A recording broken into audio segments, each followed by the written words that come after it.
Yes, almost 6 minutes have gone. Good morning. We shall continue with the next aspect of the topic, nuclear chemistry. Yesterday we have completed nuclear fission reactions, wherein we have defined the nuclear fission reactions which are discovered by Otto Hahn, and one more scientist is there. That is the name of the scientist. I think it is F. Strassman, for which this Nobel work they have received one Nobel Prize in the year 1944. So, according to the definition of the nuclear fission reactions, that the breakdown of super heavy nucleus of an element into two fragments having average mass. What are the peculiarities of this reaction? The peculiarity of this reaction is that during this reaction, 3 neutrons are ejected, which are known as the secondary neutrons.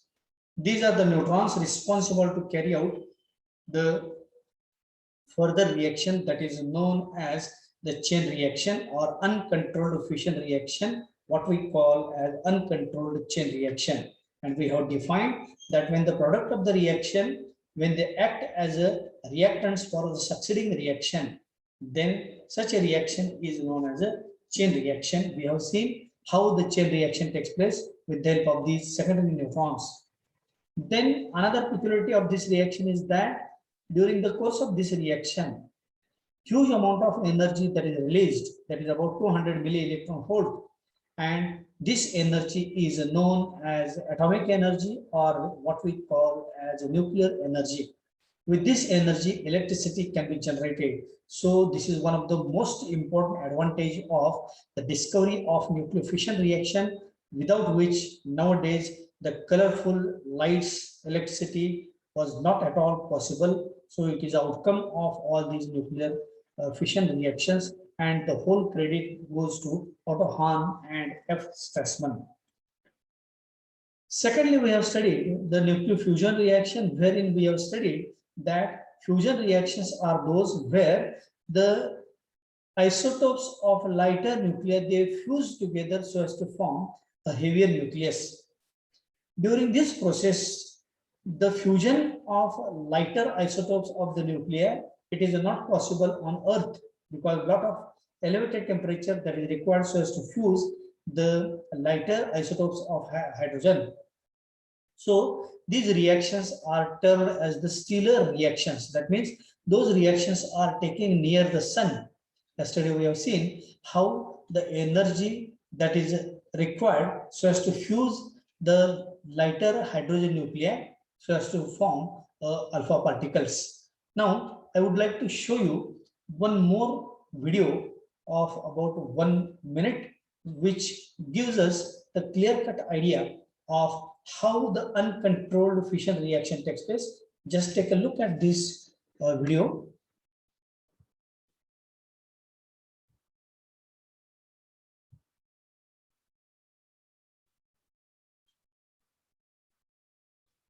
In this video, the yellow colored balls indicates these are the neutrons, while the red colored ball indicates the protons, and these are nothing but the electrons. Just see how the uncontrolled chain reaction that takes place. See this.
Now, by looking at this nuclear fission reaction, you might be aware that how the uncontrolled chain reaction that is propagated with the help of the secondary neutrons. So the huge amount of energy that is released, that is utilized in the production of electricity, as we know. Now, just now we have seen the definition of a fusion reaction where the lighter isotopes of hydrogen, they unite to form a heavier nucleus, and these reactions are stellar reactions. That means these reactions are taking place near the sun where elevated temperature is there. So the concept that is introduced here is a carbon nitrogen cycle. So you have to draw this carbon nitrogen cycle very carefully. If you involve in drawing the carbon nitrogen cycle, then it is otherwise it is very difficult, that is next to impossible. So you have to draw this carbon nitrogen cycle. I am going to explain how the carbon nitrogen cycle leads to the union of lighter isotopes of hydrogen, which leads to heavy nucleus of helium. Just see this reaction.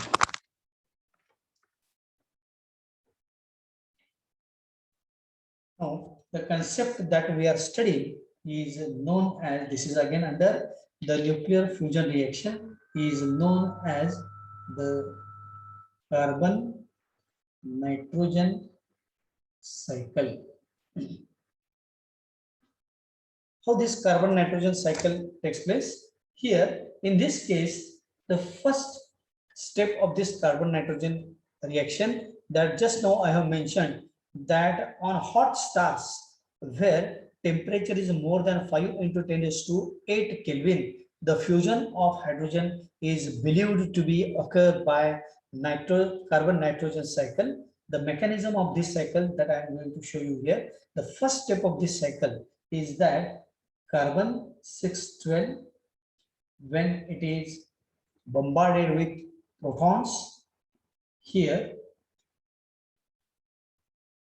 the gamma radiations, that is known as the energy that is released. Now, if we know the amount of energy, that is this parameter, then the rest job is very simple. So 6 plus 1 is 7, 12 plus 1 is 13. Atomic number 7 is of nitrogen. This is first step of this reaction. Now, in the second step, the already formed nitrogen 713, that is 713, this starts to disintegrate and it can form a positron. So this is known as the positron. This positron that we have studied in the last nuclear reactions. Now, if we know the ejectiles, then rest job is again very simple. 7 minus 1 is 6, 13 as it is. So atom number 6 is of carbon. So this is the second step of this mechanism. Now, the third step of this reaction, the already formed carbon, that is 613, when it is bombarded with a proton, again here the energy that is released in the form of gamma radiations. Now, rest job is very simple. 6 plus 1 is 7, 13 plus 1 is 14. So nitrogen nucleus is formed. Then the already formed nitrogen nucleus, that is 714, it disintegrates, with the help of proton. When it is bombarded, then it can form the energy, that is gamma radiations. So 7 plus 1 is 8, 14 plus 1 is 15. Atom number 8 is of oxygen. Then the fifth step of this reaction, the already formed oxygen, that is O815, that disintegrates. Here again a positron is formed. So this is known as a positron. So if we know this ejectile, then the rest job is very simple. 8 minus 1 is 7, 15 as it is. So atom number 7 is of nitrogen. Now, the last step of this reaction, the already formed nitrogen 715, when it is bombarded with a proton, here alpha particles are ejected, and rest job is 7 plus 1 is 8 minus 2 is 6, and 15 plus 1 is 16 minus 4 is 12. Atom number 6 is of carbon. So the carbon nitrogen cycle that follows very closely here, starting from carbon 612, and again it ends with carbon 612. Now, according to this cycle, we have to represent all these 6 steps of mechanism in a cyclic form. First of all, we have to cancel the identical terms. Now, carbon 612 is here, carbon 612 is here. We have to cancel these two terms. Again, nitrogen 713 is here, nitrogen 713 is here. We have to cancel these terms. Again, carbon 613 is there, carbon 613 is there. We have cancelled these terms also. Then nitrogen 714, these two terms are to be cancelled. Then oxygen 815 and oxygen 815, these two terms are to be cancelled. Then nitrogen 715, these terms are cancelled.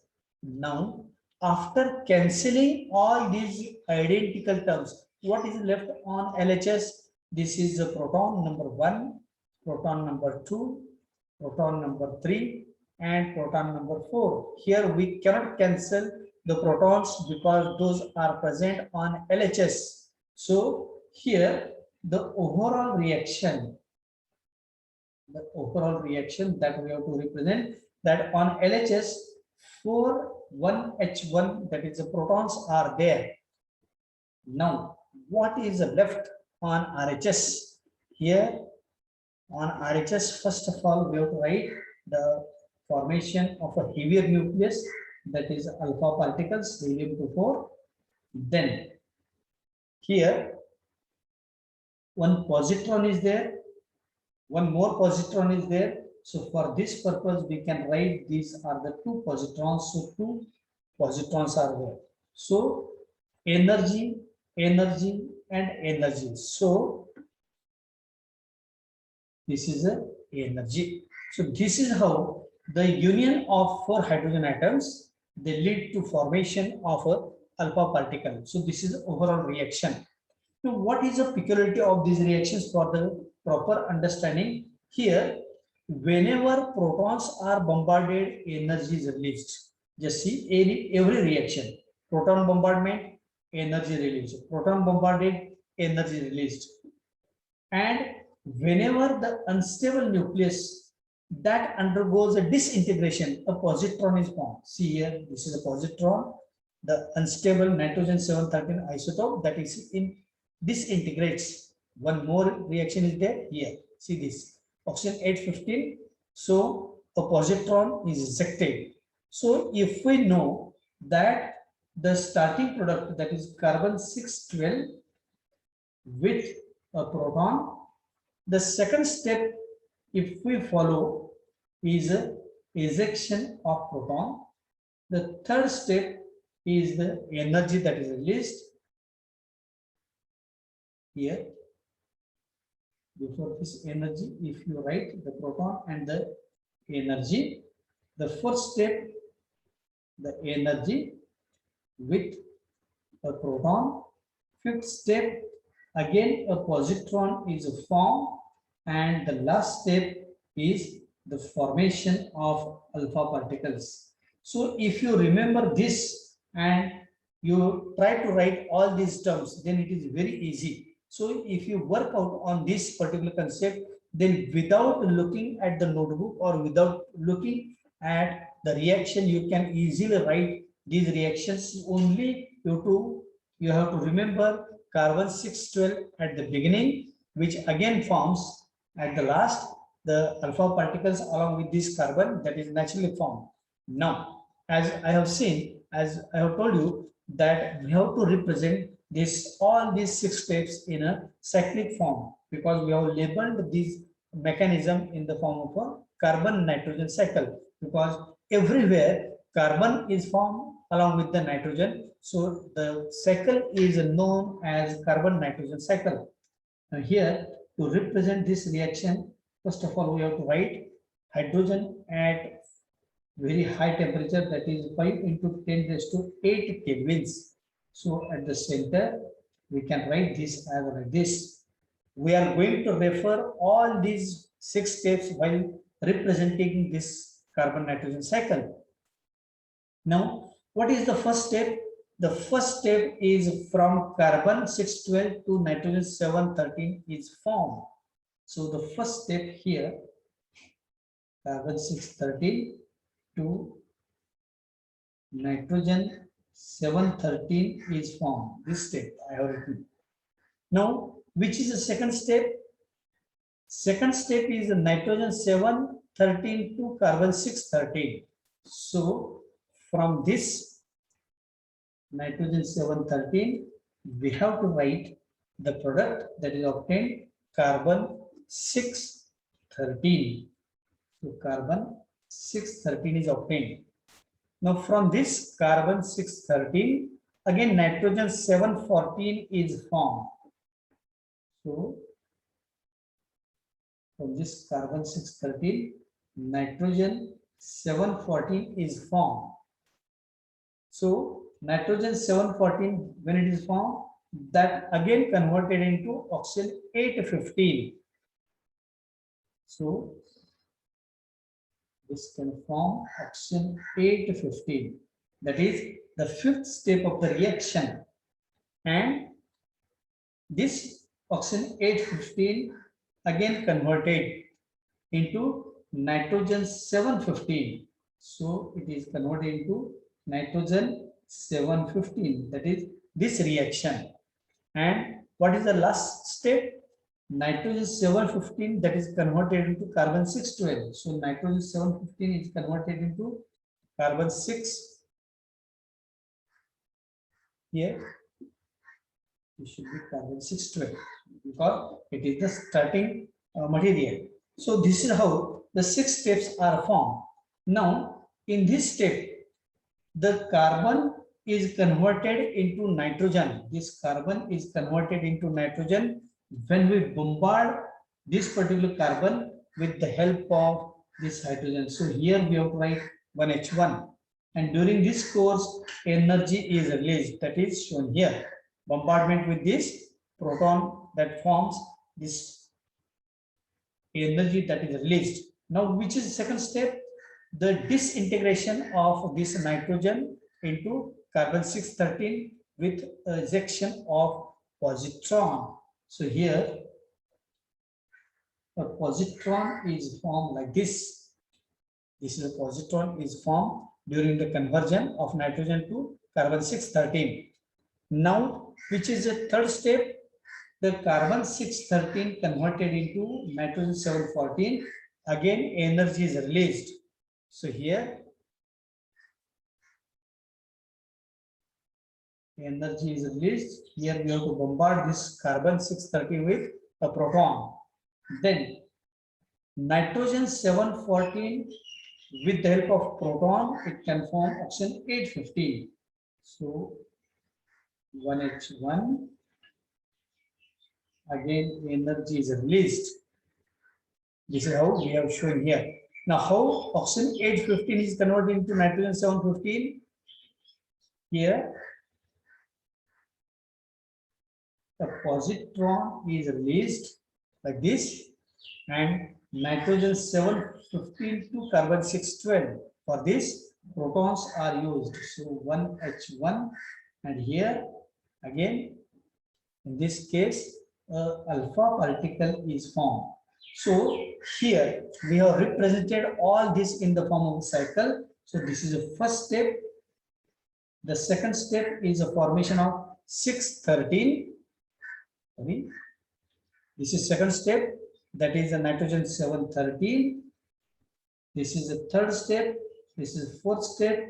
This is fifth step, and the conversion of nitrogen 715 to carbon 612 is a last step, that is a sixth step. So all these 6 steps we have represented in the form of a cycle, and hence this is known as carbon nitrogen cycle, or sometimes this is also known as a carbon, nitrogen, solar, or which is known as a stellar cycle, stellar energy cycle.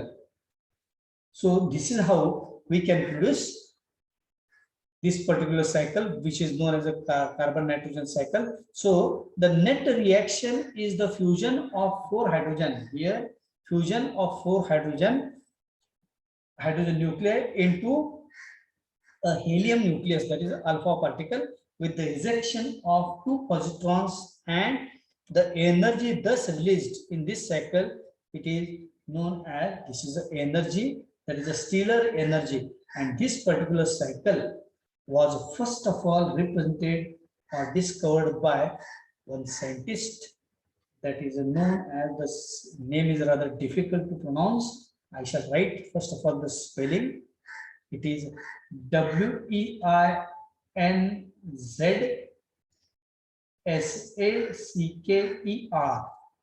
and H. Bethe. This is C.F. von Winzesker and H. Bethe. They have represented this cycle that is known as the carbon nitrogen cycle. So this is how we can construct the carbon nitrogen cycle in this by following all these steps. And to draw this cycle, if you remember, or you can also construct a simplest form in this format that will enable you for the better understanding of this particular cycle. So in this way, we have completed the formation of the carbon nitrogen cycle, wherein we have studied how a heavier nucleus that is produced by the union of 4 hydrogen atoms. Now, the next point that I would like to mention here, that is, what are the applications of these isotopes, that is radioisotopes, or what are the uses of these radioisotopes.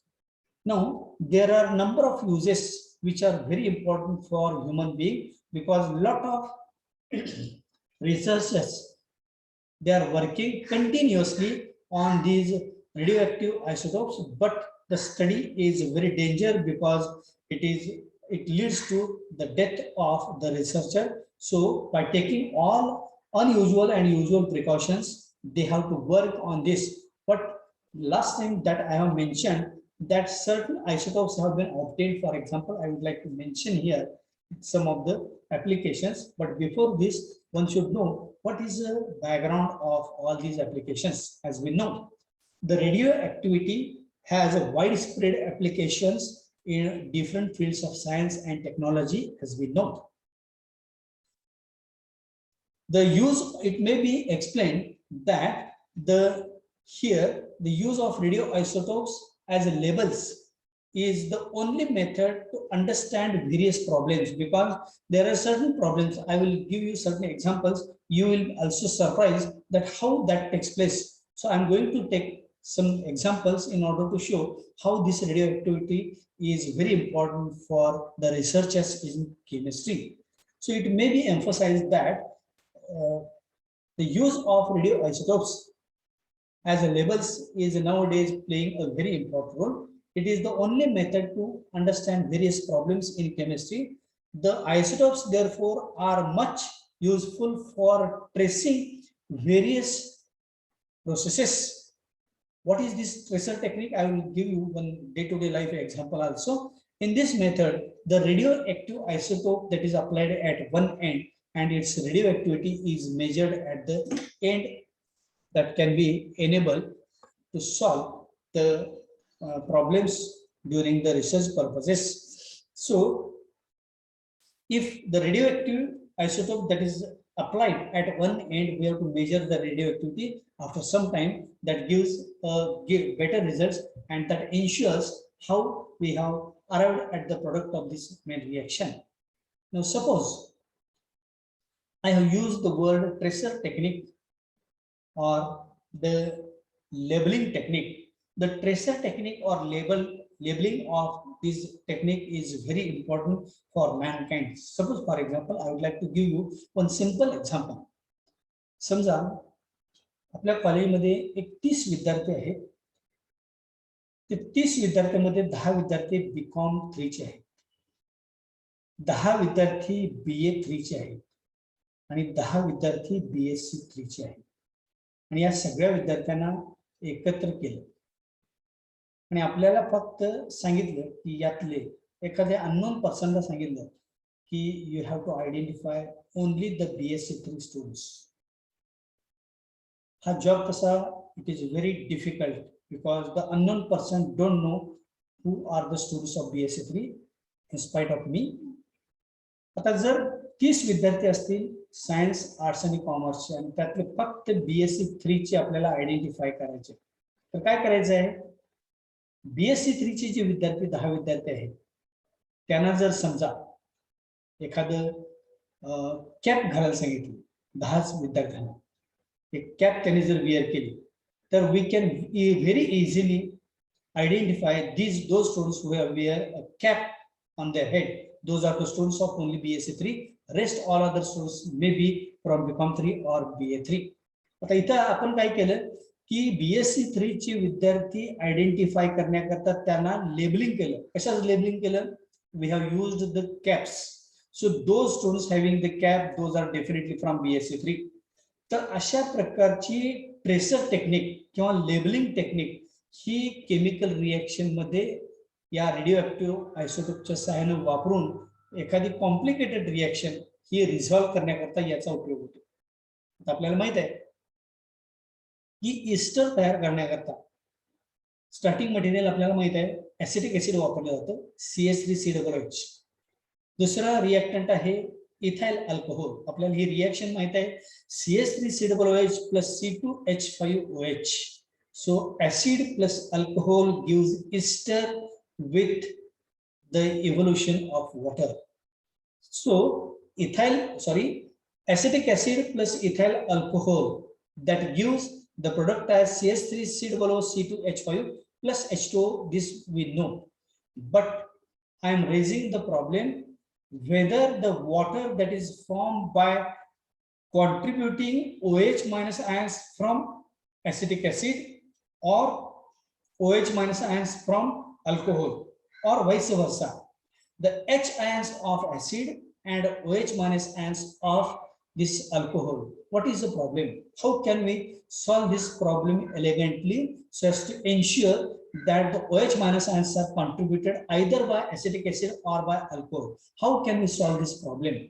To solve this problem, let us take the technique of isotopic this labeling or tracer technique to resolve this problem elegantly. I would like to show you this particular chemical reaction because the reaction is very simple to understand, but we cannot think of or we cannot thought of whether the water molecule that is formed on account of OH minus ions from acetic acid and H plus ions of alcohol and vice versa.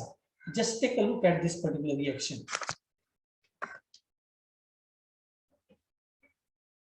Now, this reaction, as we know, this is a first application that is known as the chemical investigation. This technique is known as a chemical investigation, and the reaction that we are going to study is known as the esterification. You might have studied this particular reaction in organic chemistry, that formation of ester from acetic acid and alcohol. I shall write here. This is a CH3COOH acetic acid plus C2H5OH, which gives our required product as CH3COOH C2H5, that is ethyl acetate plus H2O.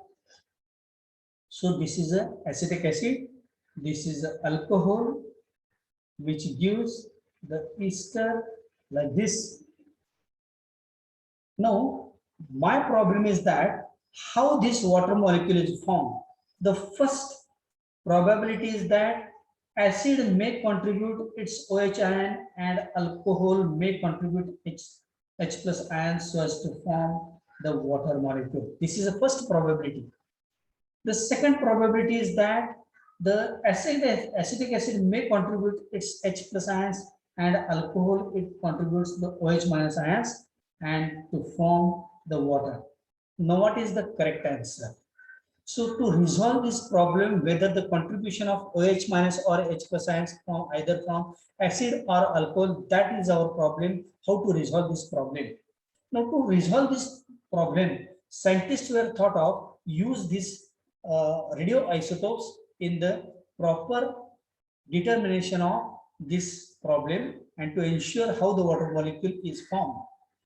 Here, the scientists, they have thought of, they have prepared this ethyl alcohol by using a radioisotope of oxygen 18, normal isotope, normal oxygen atom is having O16, but the scientists, they have prepared the ethyl alcohol by using this oxygen 818. So the ethyl alcohol thus obtained by using this radio oxygen. Now this alcohol contains this radio oxygen. Now by using this radio oxygen in ethyl alcohol, they have carried out this particular reaction.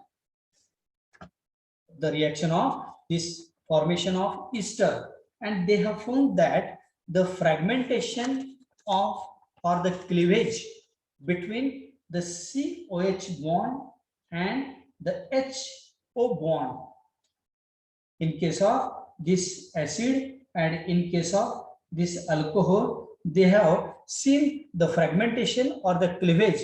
Here they have conducted this particular reaction and they have found that the CH3COO, the reaction that they have shown as CH3COO plus OC2H5, that gives the required product as CH3COO C2H5. And here this oxygen which is present in this particular case, this oxygen is O18. That means what is the conclusion that can be drawn? The conclusion that can be drawn that this here the first option is correct, because whatever radioactivity is there, that radioactivity lies with the ester. That means this oxygen that is present in alcohol, it is labeled oxygen, and that goes with the ester.